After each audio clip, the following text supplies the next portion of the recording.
Yeah, I was thinking about what you were saying about that we were starting off 2021.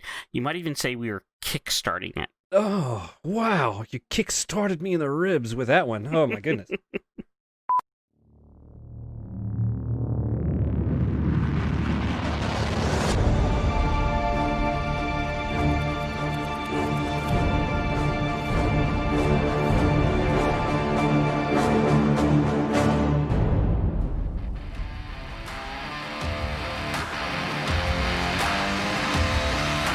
Welcome to Disparate Worlds, where an irresistible force meets an immovable object.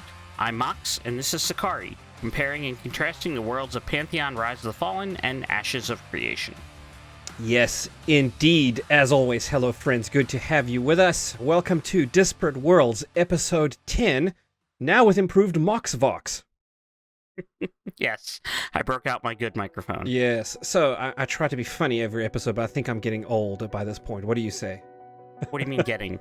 Hey, now, of the two of us, you are the oldest, sir.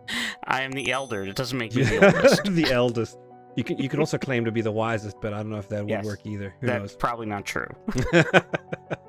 All right, so what on earth are we doing releasing content so fast, you may ask? Or you may not ask it, but either way, you're going to get the answer. So, right.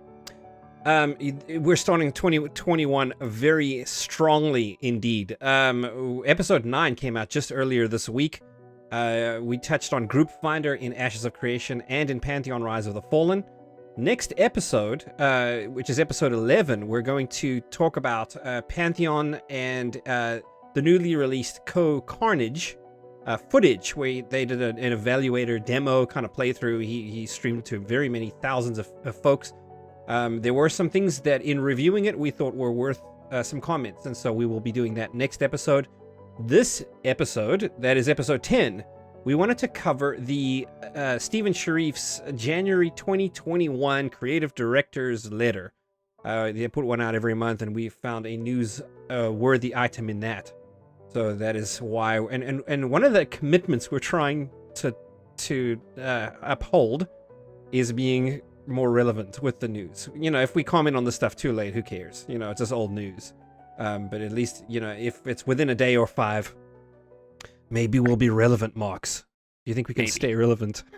Yeah, I was thinking about what you were saying about that we were starting off 2021. You might even say we were kickstarting it. Oh, wow. You kick-started me in the ribs with that one. Oh, my goodness. So, all right. So in this newly released episode, the Stephen Sharif's Creative Director's Letter. Really briefly, we're going to touch on what all it was, and then we'll get into the body really of what we want to talk about here in a second. Along those lines, really it's a kind of a standard director's letter, right? The Creative Director's Letter. Update on Alpha 1. There's 4 sessions. We all know that. They've concluded their first session. It was successful. So thousands of people played. Good to go, right, Mox? I guess so. I wasn't there. Yeah, okay. They didn't invite me. I guess I didn't. Yes, I didn't donate enough. They did not want you anywhere near them. So then there was a challenge of COVID, of course. Work from home. Everybody's been dealing with this in some way. They have to. No surprise there. They were able to transition successfully to work from home. This is not news. Steven did mention that he was a little slow on the hiring push that he wanted to make, but then ultimately kind of relented. 27 new team members were added over the last 6 months, and we will see a very many more here, I think, in the first part of the year. So, yeah. Publishing has been expanded in Europe. That's one thing. We had a nice fun debate as to what to call us. We're just going to say Europe over all of it to keep things simple. And then launch of a new website is coming in February. Thank God is all I can say. Ashes is they're doing a lot of things absolutely 100% right. Their current website is a 100% fail. Really? You can't find any information on the game there. You have to go to their wiki to find information, and the wiki's fantastic. But if I'm a new person, and when I first, when you first started touting Ashes, and I started going looking at it, I went to the website. I'm like, it wasn't there. Where's the races? Yeah. Where's the world? Where's the I want that information when I go there. Yeah, some cursory stuff, right? Races, classes. Definitely have something on your nodes on the website. And I seem to remember they did for a while. You know, They may have. they've simplified since, and I think they oversimplified probably. But like, what makes your MMO different to others? I think that needs to be on the website. Yeah, absolutely. So I'm anxious to see that, and hopefully it will be, keeps up some good content and things of that nature on there. So absolutely, yes. And then of course the topic that we really want to dig into here in this episode is the announcement that they may reopen access to Alpha 1, the remainder of Alpha 1. Let me be fair. And I think really maybe it's not the first 3 minor, like 1 week kind of sessions. It's probably to the Alpha 1 proper, the 1 month run, I think, in April. To newcomers. There are some people that have since come to the game. They've been locked out. I think in 2018 they stopped allowing access to Alpha 1. Right. So you're out of luck, right? Or are you? Maybe you can get in on it now. So that's what we want to talk about this episode. All right, so I want to read the section of the letter that Stephen wrote on this, because I want us to be very clear about how he phrased things, and it's out there. We want to just kind of story time with Sechari? Story time with Sechari. You better believe it. This is a long one, so gear up. Here we go. Stephen says, previously, I had offered to update our community on the potential of allowing Alpha 1 sales to resume, and will be providing an update on this sometime in February. This decision is largely dependent on the ability to sustain higher concurrencies and to push the limits of our server architectures and deployments. I had previously suspended Alpha 1 sales in 2018, and with the most recent testing done in December, I am hopeful that we will once again offer an opportunity for newer community members to join Alpha 1. Aha. Okay, so things that make you say, Things that make you say, Okay, so let me explain how I would benefit from this, right? Once upon a time, I learned about a new MMO named Ashes of Creation, and I was excited. But it was a long time ago, like we're talking, 2017, 2018, kind of way back then, right? It's been out there for a while, and there are other people that made a different choice than me. They were excited about it, and they decided to start their podcast right then, right? And there's a few that are already on episodes 300 something or other. Right? They've been going a long time. Maybe that's an exaggeration. I don't know. I did not check my data, so don't quote me on that. But they've been there for a while. I wanted to wait. Because obviously when a game is in early development, you know the industry. Sometimes stuff doesn't happen. I was actually waiting for EverQuest Next once upon a time, and that one didn't happen, right? So I have been burned a time or two, and I thought, let me wait on this. Let me play this a little bit more conservatively. Now, fast forward to this last year, 2020, in September, when we started talking about these two games, in a lot more serious fashion. Okay, let me see what I got back in. I did some research. I figured out, hey, look, there is a Voyager pre-order pack. If I get this, I get access to the earliest available thing that is out there. Oh, what a shame. I miss Alpha 1. Now, I ponied up the $250 ultimately to get to the Voyager level, but that gave me access to the Alpha 2.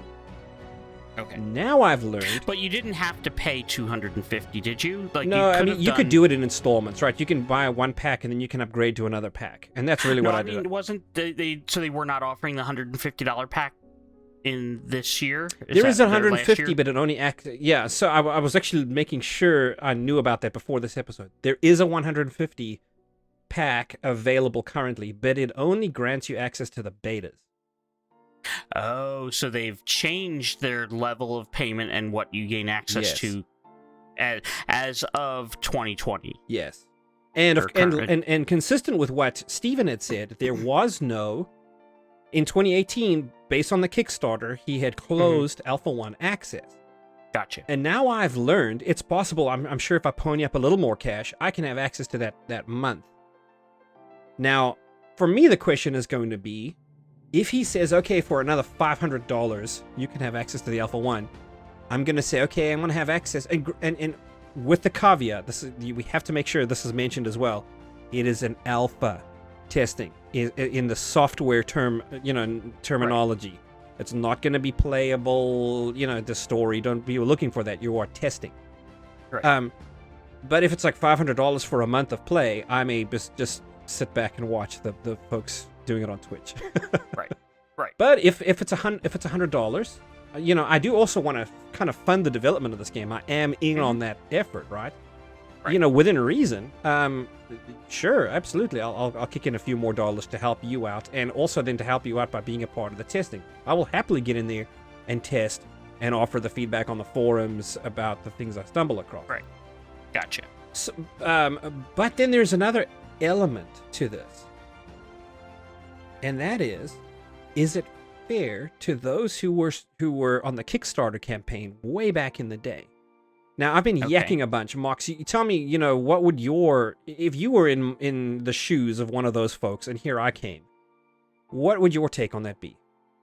Well, let's preface this with some actual numbers, though. So, during the Kickstarter, the Alpha 1 was access was $485 or higher. Yes, but there were your other additional benefits, but as long as you hit that $485 tier, you got the Alpha 1 access and a lifetime subscription to Ashes of Creation as a Kickstarter exclusive. Like, that was labeled like you have to be part of the Kickstarter to get this.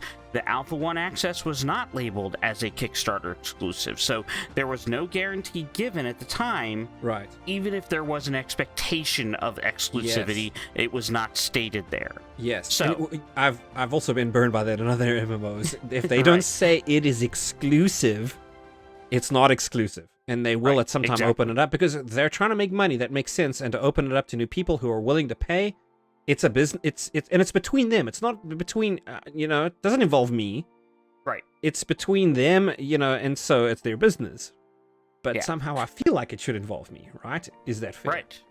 So the Alpha 2 access at the time was a $150 pledge. Yeah. So you've already paid more for your Alpha 2 access than the people did.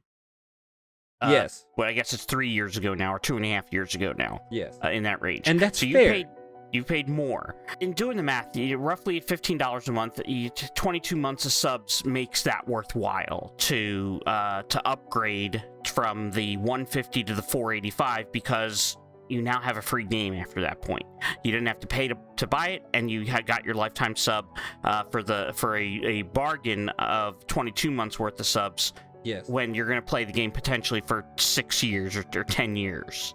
So, which that's I think fantastic. is good because that kind of cements you as a long-term player. Right. Exactly. You have to be serious about it at that time. So now you have to figure out what's the value then. What's the value of that difference to get into Alpha just for that 1 month access? Like you said, is it $100? If it's only $100, I might be irritated as a Alpha 1 backer because those people that paid $150, even though they still have to pay their monthly sub, that's nominal, really, if you think about it. Yes. So they're now getting Alpha 1 access for only $150. Okay. All right. So what you're saying is $250, I should say. There are two ways to pay for this. One is to have gotten in early. Right, to have backed it all, from ages ago. The other way is to pony up more cash. Either way, that kind of puts you in on that tier, right? Right. Fair enough. I think if a person that has access and has had access since 2018 is okay with that, okay, well, you're going to pay a lot more than I did. Go for it. Right. I still think there is going to be the odd person out there that's going to feel like they got exclusive access to Alpha 1. Oh, yeah, even if it's not stated. They were never promised it. They're still going to... Oh, yeah, it's been closed. They have... And the longer it's been closed and the less communication we have on it... If they had communicated the whole time, and maybe they have and I'm just not unaware, so let me kind of throw that in there as well. But... If they had said, hey, we're thinking about it, there's always a possibility that we'll open up Alpha 1 to new people, so don't have that expectation. That manages my expectations the whole way. And I think that's the job of your community team, is to manage, player-based expectations. Right. But if there's been a long time and it's been closed, I start making some assumptions. Woohoo, I have something other people don't have. And there's a lot about MMOs where that's the thing. There's a reason people want to be world first to kill a certain world boss. Because there's an exclusivity. I have something you don't have. And I worked, especially if I worked for it, if I earned it, right? I have something you don't have, and you will never have it because I was the first one there, right? Or I got this. Now, after Alpha 1, all of this is moot. There's no, nobody cares. Right. So, but here's the question. So the Alpha 2 people paid 150, you paid 250 2 years later. So you've paid a premium of, what's that, like 30%? Or so extra? I was not aware I was supposed to math in this episode, but go for it. I know. It's like, no, I'm sorry. You paid a premium of 2/3. Yes. Above and beyond what they paid. So 60%, 66%. So right, exactly. So like the question would be like, what number would make sense, or maybe take the sting out of it for the people who seem to feel slighted? Like, is that number like like you said, is that like a $300 price tag? Sure. Extra above and beyond to upgrade, which would then put you at 550. So then the question comes. Am I willing to pony up another $250 for 1 month? Right. For 1 month, right. Without getting that lifetime sub. Without the lifetime sub, right? Because out of everything that I saw in the Kickstarter, like that was like the value add there. Yes. And I don't think I would be willing to I think that's out of my price range. You know what I'm saying? Like 1 month of access for $250. So plus a free game for life, though. Well, I'm not going to have that benefit. I think had I had that benefit, then sure, right. That's what makes sense about getting in early, right? They make that promise to incentivize investing in early in a way, and it actually is an investment at that point. At this time, it's not so much an investment, right? The closer we get to launch, the less of an investment there is. They're going to launch this game with or without me at this point. I mean, it's a freight train at this point. So, but it's still pays for things, and I mean having that extra income is still helpful, and will get them things, and they can probably even start up on the first expansion, right? Or building on more end game content, with those funds. So I mean, it's always useful. So. I mean, I think it's a good question. I think that if I was one of those players that had invested way back, I would be okay if the price was high enough. Right.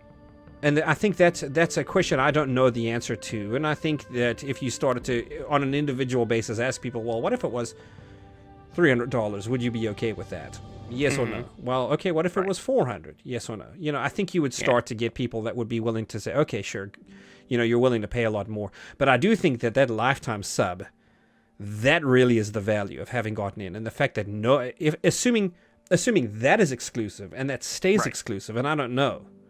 I don't know that you could back off of that since it's labeled as a Kickstarter exclusive. Like, I don't think you could come back and offer it at this point. Without it being something other and special and some reason to be offering it, again, probably at a much higher price at this point because the game, like you said, the people took the risk at, 3 years ago, when the game was really still in its conceptualization. They took that risk and ponied that money up at that time. You'd have to be, it's kind of like, I bought stocks at a certain share and all that stuff, and then somebody comes in and the stocks, get diluted. And that's kind of the same kind of deal. Like, what are the repercussions of that? Yes. And it happens. And I want to make sure that I am speaking from my perspective. I'm a beneficiary of this. Right? I'm not one of these people that are slighted. I'm entirely playing devil's advocate here. In fact, I was expecting not to have the remotest possibility of Alpha 1 access. I was going to live vicariously through all of those people that are going to be on Twitch when the NDA is lifted, enjoying themselves, testing their hearts out, and I was going to be viewing 24/7 to see what I could learn about the game, really for our content creation efforts. Exactly. The fact that maybe now I have the benefit available to me of getting in, well, that makes me wonder about the Kickstarters that were out there, right? The people that have been in this from, granted, they also have 3 separate weeks worth of access, even I can't buy in on, right? The sessions 1, 2, and 3 of Alpha 1. So Anyway, we just thought we would bring this up. I think it's a conversation worth having. So I actually have a question for you. Sure. What is the top dollar amount you would pay? Oh, I was not expecting to do that. I know. Okay. Probably 100, 150, I would say. I think anywhere north of that, I am. It's a month. It's a month of testing / play. It is an alpha, right? So I'm not expecting to actually get in and play the game. Things are going to be bugged. 30 days of uptime. Yes, I mean it's going to be down. They're going to be patching things as we go. Things are going to be. It's going to be buggy. You know what I'm saying? Like so I would be paying like $100, $150 to test for a month, which gives them more value than it gives, to me. I think the value to me is I get to play the game, right? Right. But I mean, there are things I would get out of it. I would get to explore the environment. I would get to get a feel for certain classes. I mean, I do get personal benefit out of that I could then bring back to our show and say, hey, here's my perception of that. So, I don't know. That's what I think I would do.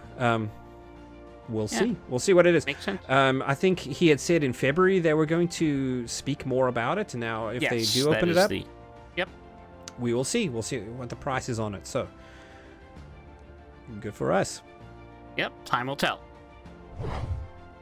So, since we're putting out some Bang Bang Bang episodes, we decided to skip on Comquest for this episode and the next. Look forward to return in episode 12. When we'll have some sort of ponderous question to ask all of you. Ponderous and onerous. Onerous? Onerous is the word. Onerous yet. It's this. Oh, you don't know the word onerous? I don't know it off the top of my head. And you were talking about educating me in the last episode. Stop embarrassing me. You're going to make me blush. Check us out on Facebook.com/Disparate Worlds, on Twitter @Disparate Worlds, and our website is disparateworlds.org. In addition, on our website and in the description below is a link to our Discord. Please join us there. Yes. Thank you guys for joining us, as always. Definitely a pleasure. Do drop a comment, do the whole like and subscribe thing, and that notification bell is also imperatively important. That way you will not miss upcoming episodes.